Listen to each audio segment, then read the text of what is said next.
စွတ်လုပ်ကြတာပဲငါကိုယ်တိုင်ဘဝတွေ့ယုံနေရတယ်လို့ရင်သာစံနှလုံးသားလေးချီနေတယ်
ဆိုတဲ့အတ္တဆွဲရမပြင်း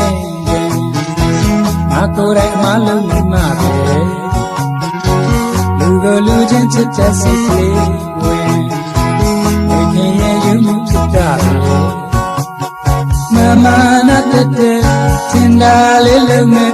မန္တလေးတင်တယ်လို့ပြောတမ်းပါတဲ့လူသားမမဝင်ကန်တာနဲ့အစင်ရှုပ်တွေမှကျွန်တော်အတ္တစိတ်လုံးကျဲ